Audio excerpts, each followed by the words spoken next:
Abrimos la mesa de hoy, la mesa de este jueves 15 de octubre. Los saludos van para Fernando Butazzoni, buen día. Buen día. Esteban Valenti, ¿qué tal? Buenos días. Y para los dos invitados, Fernando Escriña, ¿qué tal? Buen día. Buen día, ¿cómo están? Y Heber Gato, el doctor Heber Gato, a quien hace tiempo no teníamos por estos debates. Un placer estar aquí. Bienvenido. Les propongo que empecemos por el lado de la política y que nos ubiquemos en el Parlamento. Pedro Bordaberry interpeló ayer al canciller Rodolfo Noboa durante casi 8 horas por la salida de Uruguay de las negociaciones por el TISA, el Acuerdo Global de Servicios. El senador colorado centró su crítica en los fundamentos de la decisión que tomó el Poder Ejecutivo. Una decisión que no se fundamenta en otra cosa más que esa fue la decisión de un plenario de un partido político. Un plenario que no es representativo de todos los uruguayos como sí lo es este Parlamento Nacional. Porque acá, estamos representados todos los uruguayos, porque la soberanía radica en la nación y no en un comité de base. El canciller Noboa, que era partidario de seguir en el TISA, manifestó de todos modos que respaldó la decisión que adoptó el presidente Tabaré Vázquez de abandonar las negociaciones, atendiendo la resolución del Plenario Nacional del Frente Amplio, que destacó fue elegido por 140.000 afiliados. Una decisión legítima, que no violó ninguna disposición constitucional, que no violó ninguna disposición legal ni jurídica y que no constituyó ningún acto irregular. Se trató simplemente, señor presidente, de escuchar la voz de una importantísima mayoría y obrar en consecuencia. Y yo me sometí a esa mayoría como me someto cada vez que quedo en una posición diferente a la mía. La interpelación culminó con una moción votada solo por los 16 senadores del Frente Amplio, que consideró satisfactorias las explicaciones del ministro de Relaciones Exteriores. ¿Quién empieza? Vamos con una ronda rápida. A ver, primero Fernando. Rápida. Yo creo que la interpelación fue de mucha utilidad, porque pone en manifiesto algo más allá incluso del TISA, del debate. Y es que en la sociedad uruguaya anidan dos fuerzas en pugna. Una de ellas lucha por esclavizarnos, la otra por liberarnos. La que lucha por esclavizarnos es una vieja conocida, es la que se opuso al TLC, la que pidió el default en el 2002, la que se opuso a construir el aeropuerto de Carrasco, la que se opuso a construir el Conrad, en fin. Ocurre que ahora el Frente Amplio está en el poder y en su seno anidan estas dos fuerzas también. Y el debate es entonces entre esa fuerza que pretende con consignas de los años 60 no superar determinados prejuicios que la llevan a oponerse, yo diría como una especie de tic nervioso, a cualquier innovación, y otras fuerzas que están tratando de buscar para el Uruguay una inserción en el mundo aceptando la realidad de un mundo global, de un mundo capitalista y de un mundo que requiere para el Uruguay, tiene desafíos enormes por delante. Entonces las fuerzas que nos intentan esclavizar, que un día se enrolan en ellas determinados dirigentes, otro día en otros, porque tampoco son compartimentos estancos, nos lleva a perder esta capacidad de debatir, ni siquiera a animarnos a entrar a debatir el TISA. Por eso digo, esto es una muestra de algo que se produce que va mucho más profundo, que está en la sociedad, está en el PIT-CNT, hay fuerzas que luchan por esclavizarnos y otras que luchan por liberarnos, está en el Frente Amplio, está en general en la sociedad toda, y creo que es el reproche que se le hace de consultar a una fuerza política, naturalmente, tiene la mayoría. Es una especie de decir, bueno, yo tengo un poco más de la mitad del 50% de los votos a cobrar. Ocurre que la estructura del Frente Amplio es funcional a esas fuerzas que luchan por esclavizarnos, porque ni siquiera representa el panorama electoral del propio Frente Amplio. Y creo que es un tema que nos está marcando para el futuro, ¿no? Fernando Butazzoni, ¿cómo ves el encare que planteó Fernando Escriña? Bueno, creo que el encare de mi tocayo es muy radical, por decirlo así, muy parteaguas, ¿no? Yo creo que si bien es cierto que hay fuerzas, digamos, yo no diría que nos quieren esclavizar, sino que tienen una visión a mi juicio personal, muy conservadora, muy retrógrada, digamos, del panorama mundial actual. También es cierto que hay actos que están vinculados a correlaciones de fuerzas políticas. Y yo creo que una de las cosas más interesantes que ha pasado con el TISA es que se ha demostrado una vez más que en el Uruguay no gobierna un hombre, gobierna el partido elegido y que puso a determinada figura como presidente de la República, y creo que eso es muy bueno para la democracia. Si no, entraríamos en un proceso un poco, digamos, monárquico, ¿no?, por decirlo de alguna manera, en el cual el presidente dice, bueno, el Estado soy yo, mi partido me dice que haga tal cosa, pues yo hago tal otra. Y caigo en brazos de determinados sectores de otros partidos que no me votaron. Me parece que eso es una dinámica poco sana, poco saludable. De todos modos es un panorama que tiene matices, ¿no? Por supuesto. El propio Vázquez, en su momento, en el periodo primero de su administración, cuando fue presidente por primera vez, resolvió por sí mismo en un tema, ¿no? El del aborto. El del aborto. Sí. Vetó y punto. Sí, es un mecanismo previsto en la Constitución. Es difícil de comparar. Pero digo, es difícil de comparar. Pero digo, como para terminar, como concepto, yo creo que efectivamente hay una pugna de visiones de la sociedad, del mundo, del futuro, etcétera, es cierto, pero creo que en este caso particular, a mí me parece que es razonable que el presidente de la República haya tomado determinado camino, y no un camino que lo que le auguraba era una intemperie a merced de la oposición. Doctor Heber Gato. Yo creo efectivamente, como lo acaban de manifestar con alguna tonalidad distinta, pero básicamente hay dos líneas en materia económica, una línea aperturista, una línea que considera que el mundo está globalizado y que hay que adaptarse a esa realidad, y una línea más autárquica, más tradicional, que sostiene que los estados, si quieren lograr determinadas cosas, no tienen más remedio que tratar de apartarse de esas corrientes y generar políticas propias, políticas nacionales propias. Esta es una viejísima discusión que se agudiza a medida que el mundo se globaliza. Lo del TISA es una demostración de ello. El mercado común latinoamericano es otra forma de hacerlo. Europa tiene una orientación, América tiene otra. Ahora, eso es lo que tiene que ver con las líneas generales filosóficas de lo que es el debate contemporáneo, que además se localiza también en una divergencia entre derechas e izquierdas. Las izquierdas tienen en general una visión más cerrada de la economía, y el centro y la derecha tiende a la apertura, a los mercados comunes, al multilateralismo, en fin.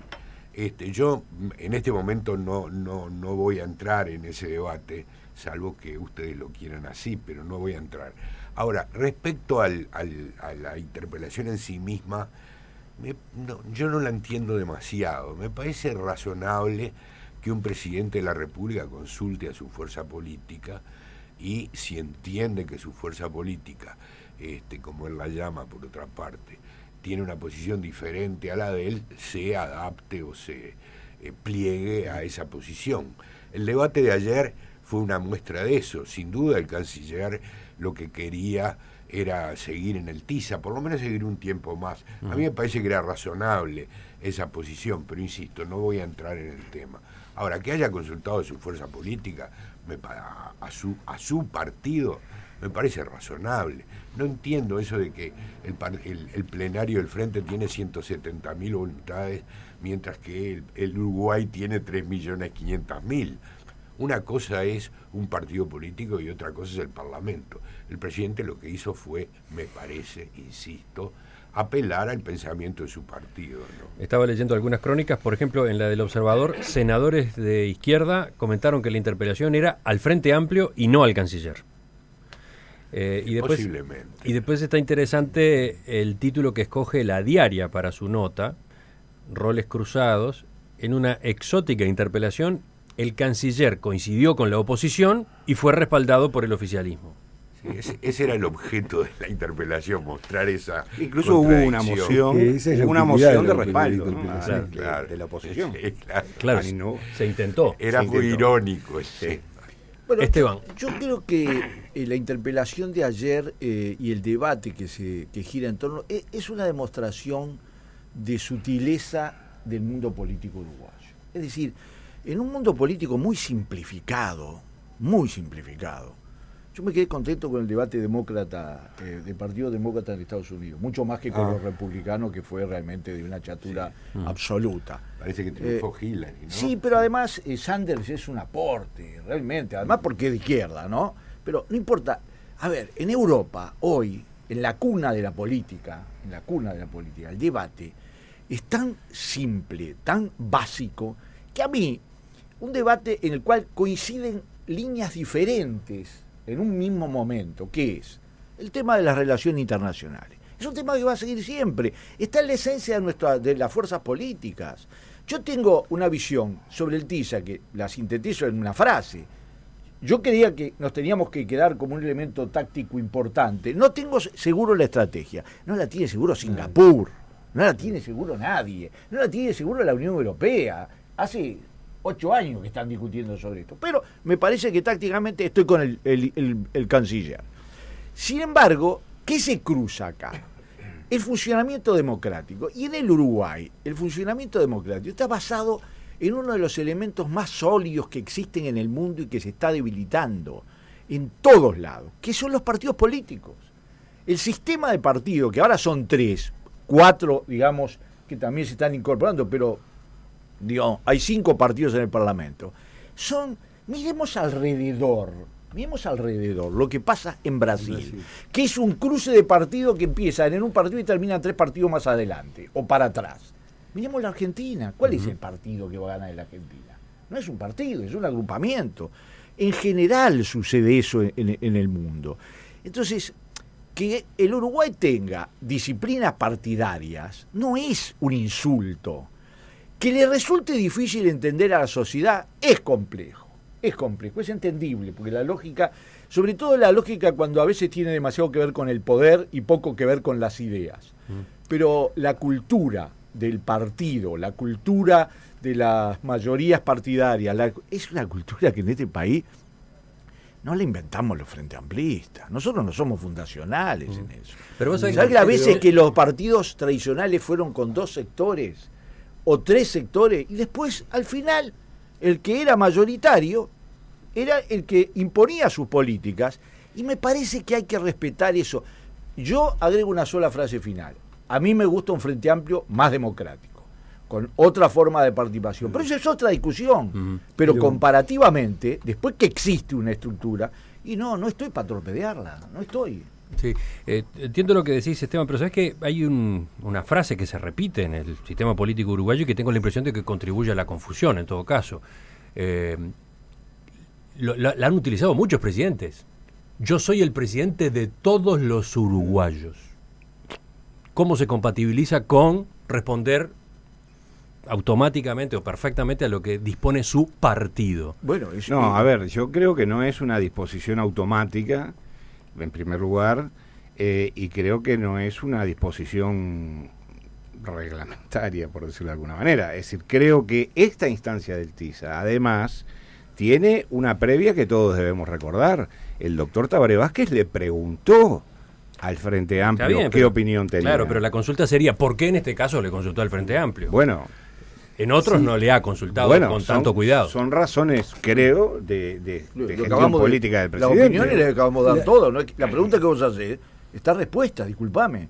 Es decir, es el presidente de todos los uruguayos para todo, pero también es el presidente de todos los uruguayos para preservar el sistema político democrático. Que el tema no es ese. Es decir, todos admitimos desde siempre en el Uruguay la importancia de los partidos políticos, que son la esencia del sistema democrático. El pluripartidismo es absolutamente esencial a la democracia. Y está correcto que un presidente gobierne con su partido. Acá el problema que nos enfrentamos a que el partido que pone al presidente en el poder no tiene una estructura democrática. Es decir, nuestra Constitución de la República establece que los partidos políticos tienen la única exigencia, le da toda la libertad, pero la exigencia es que deben tener un estatuto cuyas autoridades se elijan democráticamente. Eso impera una representación de mayorías. Ocurre que la estructura del Frente Amplio lleva a que no necesariamente se premie la voluntad de sus adherentes, sino que además depende de estructuras, concretamente de militancia, que muchas veces hacen que se desdibuje. Por eso el sistema democrático parte del supuesto que los partidos políticos van a tener una estructura ampliamente democrática y que ahí va a estar reflejado en la mayoría parlamentaria, por ejemplo, que ese partido tiene. Ahora, si va a depender de esas fuerzas que intentan esclavizarnos, a las que yo me aludía precedentemente, va a depender el futuro de todos los uruguayos, es complicado, porque yo confieso, cuando se designó canciller a Nin Noboa, yo creo que contó con un apoyo quizá mayor al que tenía el propio presidente de la República en ese momento. ¿Por qué? Porque se vio en la figura de Nin Noboa una diferencia con el manejo de las relaciones internacionales anterior, y daba a todos la esperanza que iba a haber una política más de Estado sobre ese particular.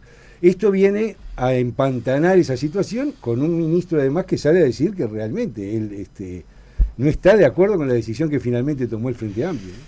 No, yo creo que, es decir, ponernos de jueces del grado de democracia que hay en las organizaciones políticas que integran el sistema político uruguayo, me parece que no es bueno, que no es sano, sobre todo cuando son las otras, ¿no? Me parecería razonable que un destacado militante y político de un partido dijera, bueno, mi partido tiene problemas con la democracia interna por tales y cuales razones. Ahora, evaluar desde afuera, digamos, de alguna manera enrostrarle a otros partidos políticos que no son lo suficientemente democráticos, creo que en el fondo lo que está haciendo es decir, bueno, no tienen los formatos democráticos que yo considero que tiene que tener. Del mismo modo que a veces se ha planteado, bueno, la Constitución uruguaya es liberal, sí, pero no es la única forma democrática constitucional que hay en Uruguay. Yo no estoy para nada de acuerdo con una reforma constitucional, ni con una asamblea constituyente, ni nada, pero creo que a veces se toma como pilares que son inamovibles, opiniones que son, yo diría que son relativas, que tienen matices, que tiene gente que lo ve distinto. Bueno, el Frente Amplio tiene estructuras de funcionamiento interno que son determinadas estructuras que tienen que ver con su cultura política, con sus organizaciones que le integran, con un montón de elementos. Del mismo modo que el Partido Colorado, por ejemplo, tiene sus estructuras que funcionan de determinada manera y vaya si funcionan de maneras a veces defectuosas, como lo hemos visto todo, pero no quiere decir que esos defectos atenten contra la democracia interna de un determinado partido. Yo creo, me parece que la discusión va por otro lado. No, es decir, la discusión sobre la estructura de los partidos políticos es una viejísima discusión. Desde el siglo XIX se está discutiendo. Diverger tiene un libro específico sobre el tema de cómo deben estructurarse los partidos políticos. Sartori tiene otro. Es decir, hay partidos que por su propia ideología tienen determinada estructura. Por ejemplo, los partidos revolucionarios del siglo XIX y del siglo XX no tenían una democracia interna porque sus objetivos no eran democráticos y en esa medida su estructura no se adaptaba a su ideología. El Partido Colorado y el Partido Nacional, los partidos tradicionales uruguayos, no son ningún ejemplo de democracia interna, digamos, prístina. Al contrario, han sido partidos que en su historia muchas veces han sido dirigidos por pequeñas oligarquías, en otros momentos se abrieron. En fin, las circunstancias del hacer político fueron dando carne a las estructuras de los partidos. El Frente Amplio tiene una estructura muy particular. En primer lugar, no es un partido político en el sentido tradicional de la palabra, es un partido de coalición. El Uruguay no tiene solamente una coalición en el poder, tiene un partido de coalición. Y un partido de coalición es una estructura específica donde la democracia interna es más difícil de lograrla. ¿Por qué? Porque es un partido que tiene que pactar entre sus corrientes internas una posición determinada.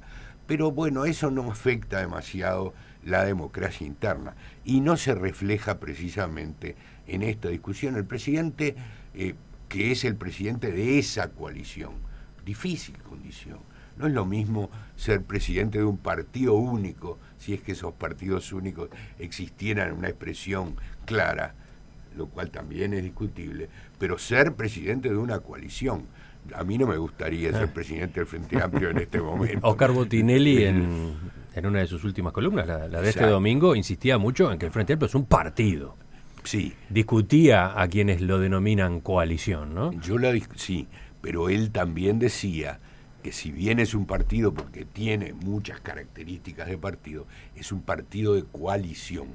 Una cosa es un partido, digamos, que no se manifieste como coalición, y otra es un partido de coalición. El Frente Amplio tiene además características de partido propio, todo lo de los comités de base, los independientes, Ajá. toda esa estructura que además es muy poco transparente, es muy confusa, asigna mayorías que no responden a la realidad. Pero esa estructura dual que tiene partidos de coalición y partido propio, bueno, caramba, es todo una confusión desde el punto de vista estructural, ¿no? Dice Gabriel, uno de nuestros oyentes, hay una falsedad que siempre se repite, eso de que los órganos del Frente Amplio no son representativos del electorado de la fuerza política. Eso fue hace tiempo. Hoy las fuerzas del plenario son representativas y en esto del TISA ha quedado muy claro. Bueno, yo que soy un entusiasta combatiente por democratizar el Frente Amplio, siempre, porque no se alcanza nunca un ideal de funcionamiento y eso ayuda mucho a la sociedad a alcanzarlo. Yo digo, no puedo estar de acuerdo cuando nosotros ganamos la presidencia del Frente Amplio con Mónica Javier, estando, no siendo las fuerzas mayoritarias, pero lo ganamos con el 42% de los votos, en una votación que hubo en ese momento más de 200.000 votos. No hay muchos países en el mundo donde la proporción de votación de la gente en una interna separada de las elecciones sea como en el Uruguay. No hay muchas. Yo lo he visto y lo sigo. En esta última elección de los comités de base y de los delegados de los partidos votaron 140.000 personas. A mí no me satisface. Yo creo que estamos en una diferencia entre la estructura del votante y del pueblo frente amplista y la estructura compleja y que la tenemos que atender. Pero es bueno que esté siempre este tema en discusión. ¿Por qué? Porque además, si este tema queda en el personal político y queda en las estructuras, en los pliegues, pierde cultura, que es uno de los grandes dramas de la política actual. En el mundo actual, la aparente desideologización del debate político, en realidad, es una pérdida de cultura. La política cada vez menos es cultura. ¿Ustedes han visto House of Cards? ¿Ustedes vieron? A ver, es un...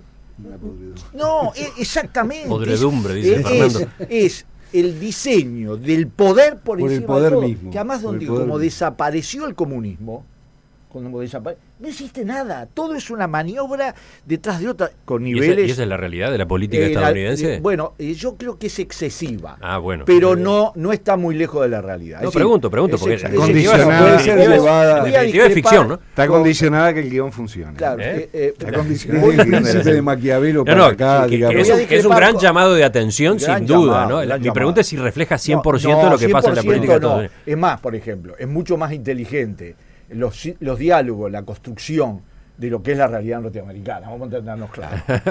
Mucho más maléfica, pero mucho más inteligente. Los Voy a personajes, discrepar los con una personajes son más discrepancia- inteligentes que los reales. Sí, absolutamente. Es como las películas de policiales en Estados Unidos. Son todas policías lindas. Yo fui a ver a mi hijo a Estados Unidos ahora y no encontré una. Pero voy a seguir una discrepancia que tenemos con Gato desde hace 30 años. 40 años, que hemos discutido hasta en la Con televisión. lo cual demostramos qué viejos que Qué, estamos. qué viejos somos y qué tenaces. Qué cabezas Pero duras. fíjate, tu afirmación sobre los partidos revolucionarios. Sí. Es difícil encontrar un partido tan contradictorio en su funcionamiento como el partido bolchevique. El partido bolchevique era un partido de asambleas impresionante, de corrientes enfrentadas, de comité, soviet quiere decir comité, que se transformó en un partido de un poder único, de una sola persona transformada en un dictador feroz. Entonces, pero originalmente los partidos socialdemócratas, que es donde comenzaron todo, eran grandes partidos de asamblea. Es cierto que eran partidos de asamblea, pero eran partidos donde en definitiva las asambleas servían a los intereses de pocos. Es decir, siempre Eso fue El terminaba, objetivo no era en establecer definitiva, un sistema el republicano centralismo- de no, gobierno. El centralismo republica- democrático es una prueba cabal de lo que eran esos partidos. Se caracterizaban por el centralismo democrático. Lenin defendió el centralismo democrático a capa y espada. ¿Por qué? Porque significaba que una vez que se tomaba una decisión, esa decisión no podía ser revisada en ninguna instancia. Yo quiero, no perdón, podía ser revisada, no yo podía quiero, ser yo quiero discutida. hacer un apunte, Sí, que me cómo parece no. que todos estarán de acuerdo. Pero en Que fin, tampoco era igual el concepto y la práctica de la democracia en la Europa de fines del siglo XIX o de principios del siglo XX, ni que hablar en América, de lo que después. Ha habido una evolución evidente, aquello era un continente de monarquías, de emperadores, de líneas sucesorias, etcétera. Bueno, en ese contexto De era zares. que también surgieron de zares, de reyes. En ese contexto fue que también surgieron la mayoría de esos movimientos que de la democracia pasaron a abrazar, digamos, primero el marxismo y después muchos de ellos no, el pero leninismo. esos siempre- partidos surgieron del seno del marxismo. La primera internacional, surgida en 1889, es una demostración de lo que era el marxismo, difundiendo y organizando la oposición obrera en ese momento.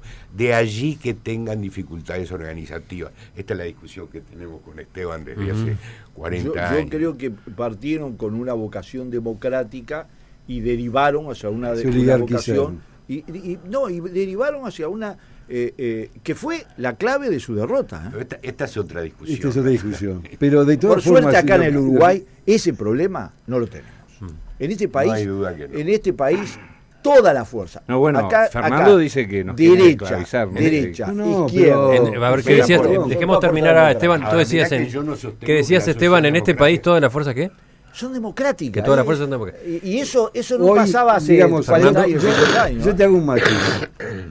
En el Uruguay de hoy, nadie osa criticar la democracia anteriormente denominada burguesa, etcétera, etcétera. Vamos a hacer las cosas como son, porque al final parece que acá en el Uruguay siempre la democracia fue el No. sistema que todos quisimos, y no es así.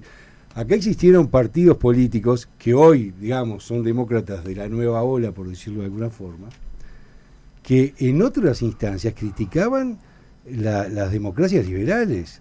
No creían en el sistema democrático, no creían en la pluralidad de partidos, abogaban por el partido único, apoyaban movimientos armados para derrocar el sistema.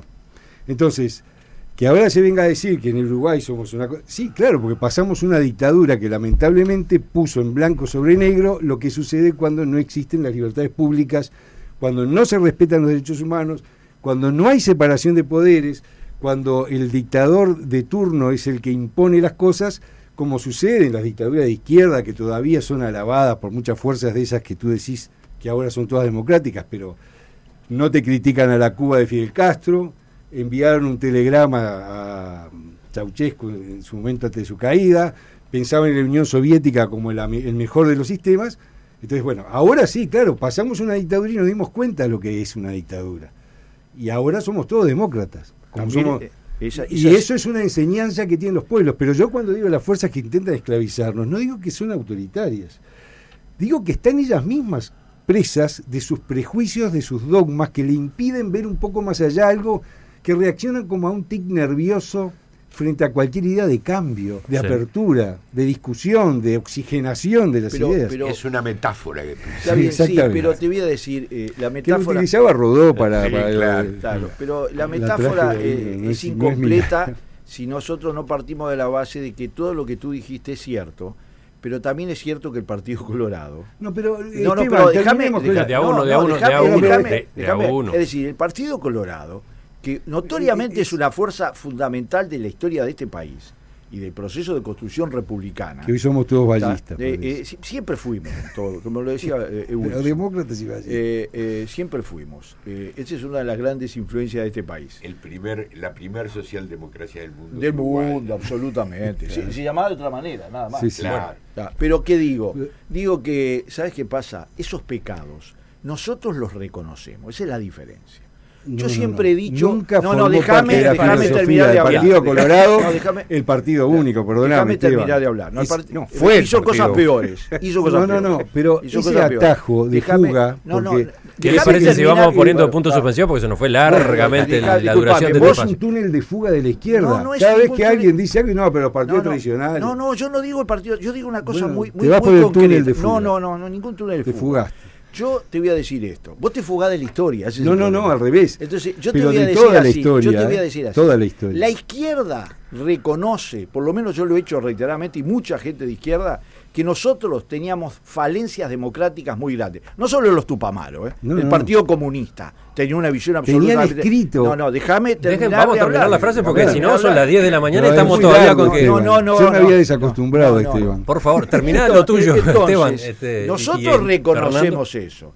Ahora, lamentablemente he leído poca documentación sobre que el partido reconozca, el Partido Colorado, cuál fue su aporte a la dictadura con un personaje como Bordaberry y el 80% del personal político de la dictadura. Entonces, cuando hagamos esa discusión, hagámoslas completas, hagámoslas completas. ¿Terminaste? Sí, ¿Me permitís? completas. Esa fuga del túnel del discurso fácil, Esteban. ¿Por qué fácil? Porque es fácil, no es incómodo. Nunca escribió el Partido Colorado la receta de dictadura y el apoyo a sistemas de dictadura. Permitime, ¿no? ¿Saben de qué estábamos hablando? Del TISA, de la interpelación de ayer en el Senado por la salida de Uruguay de las negociaciones del TISA.